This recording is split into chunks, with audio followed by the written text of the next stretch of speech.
एक जगह शादी हुई, एक अम्मा ने पूछा क्यों तू 10 दिन से मंदिर में नहीं दिखी?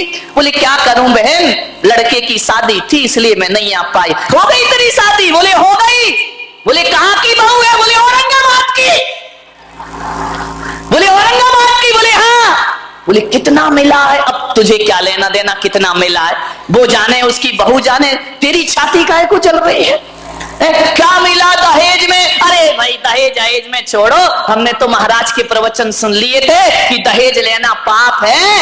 एक साड़ी में लड़की लाए हैं, हमने कोई दहेज नहीं लिया है। अरे अम्मा ने माथा फोड़ा मंदिर में। बोली धत तेरे की, तू भी महाराजों की बातों में लग गई। उनके तो ना आगे कोई ना पीछे कोई, तेरी तो गृहस्थी लगी है। 1 घंटे के प्रवचन में हीरा सा बेटा फ्री में बेच दिया।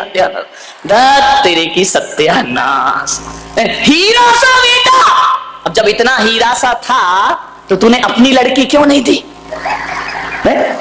ऐसे घरों में आग लगाई जाती है, ध्यान रखना। हीरा सा बेटा कौड़ियों के भाव में बेच दिया।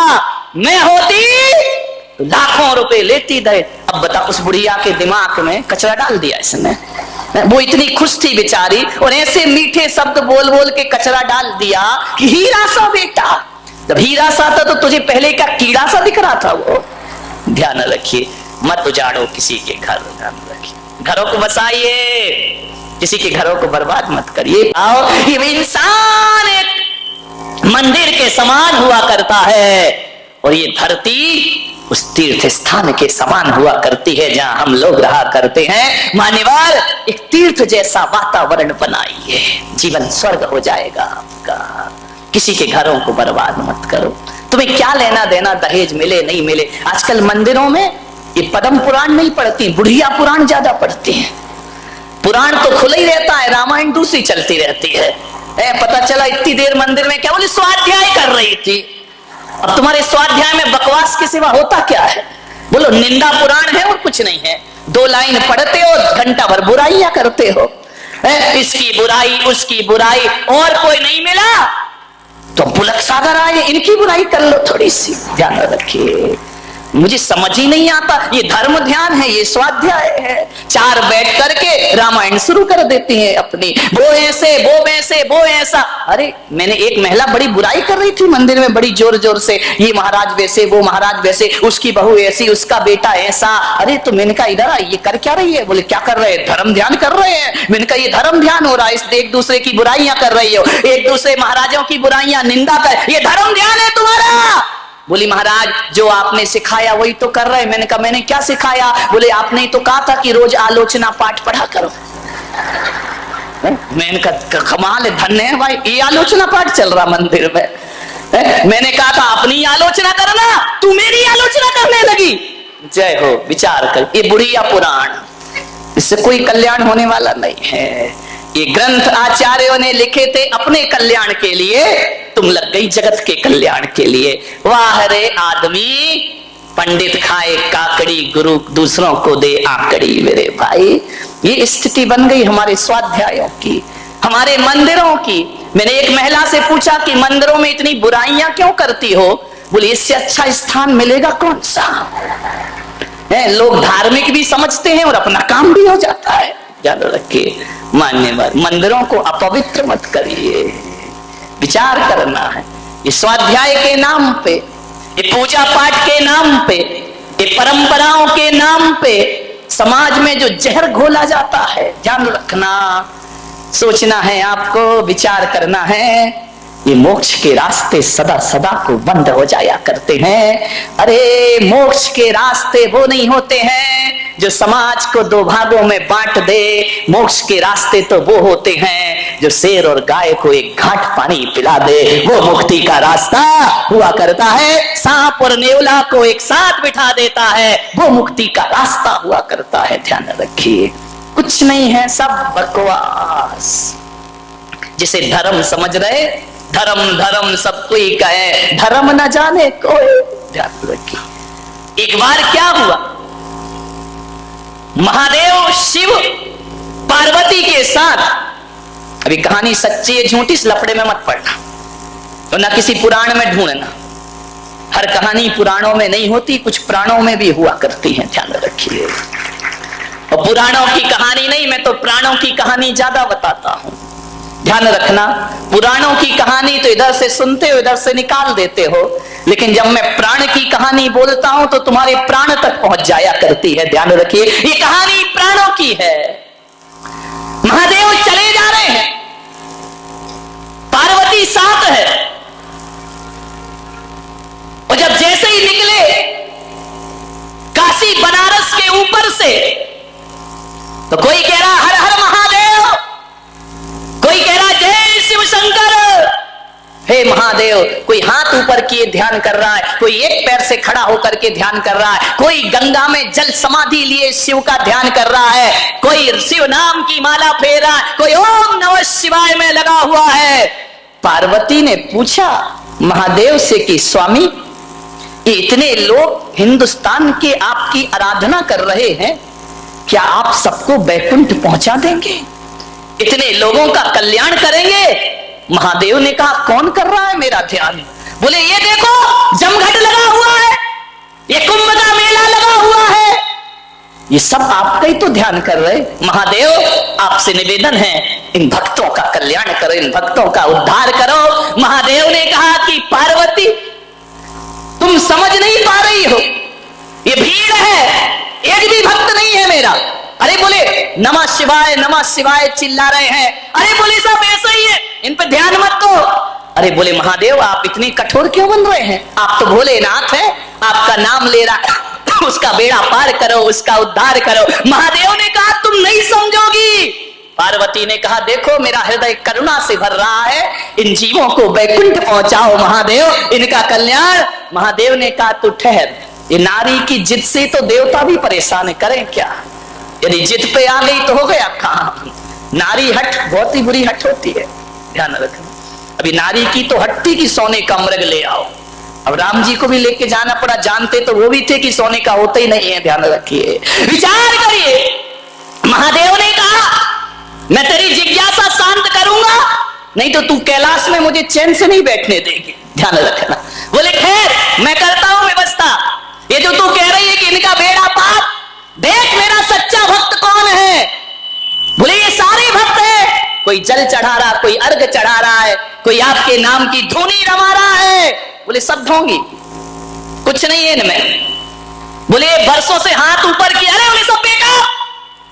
बोले नहीं महादेव एकदम से इनकी तपस्या को मत ठुकराओ। महादेव ने कहा ठहरो, तू यहीं खड़ी रह, मैं बताता हूं कौन कौन बैकुंठ जाएगा।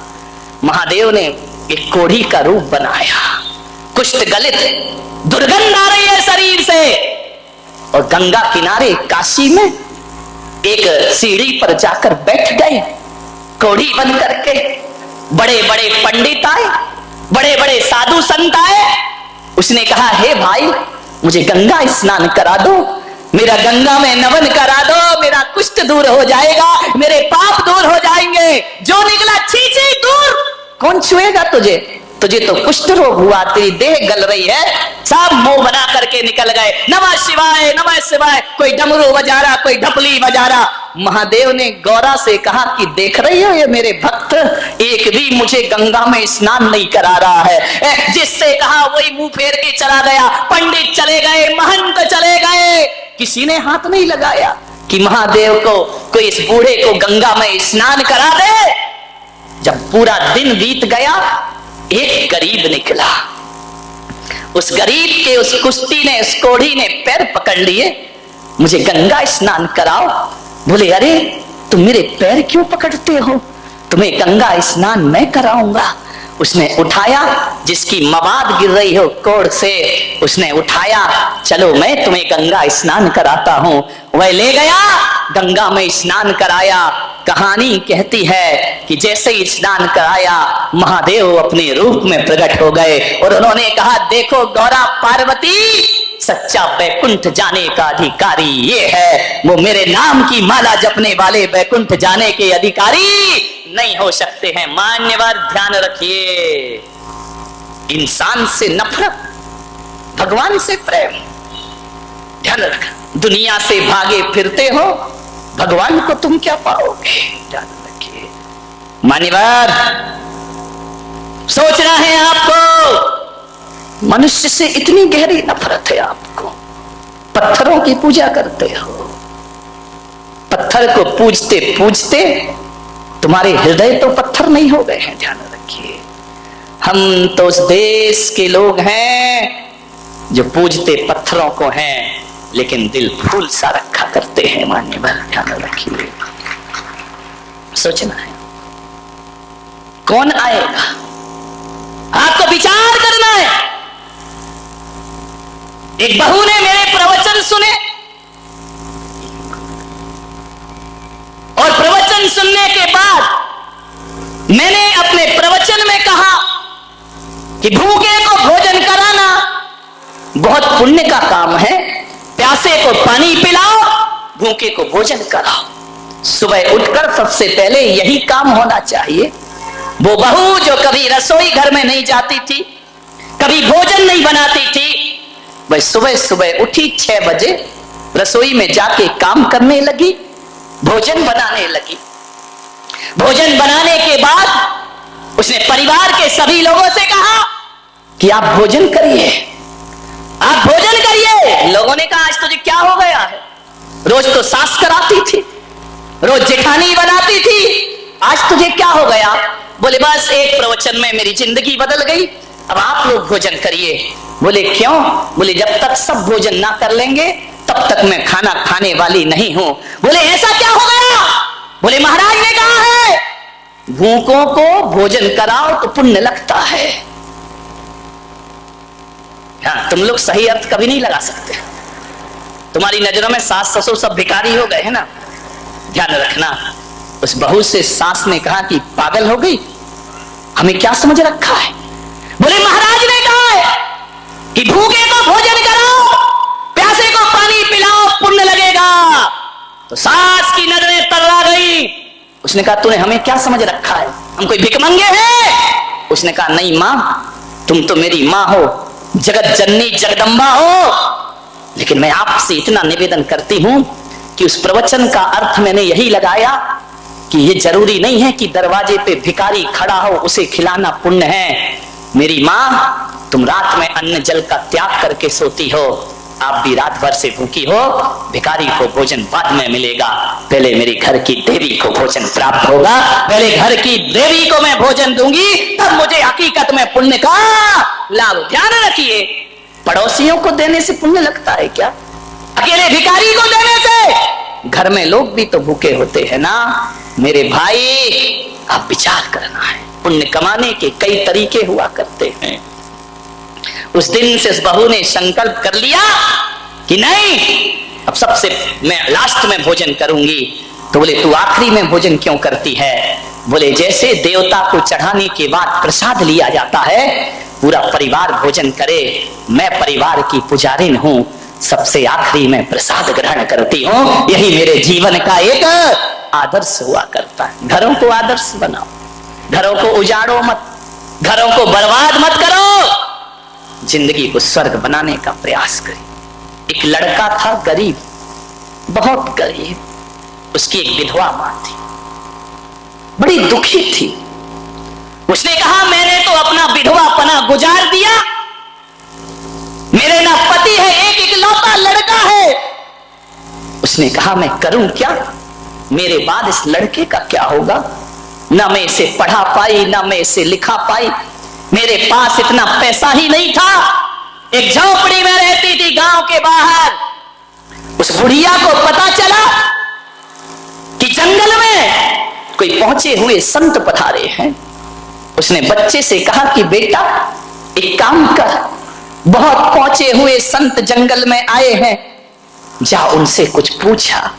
उसने कहा मां, संत क्या करेंगे, हमारे बुरे दिन हैं, संत क्या कर सकते हैं?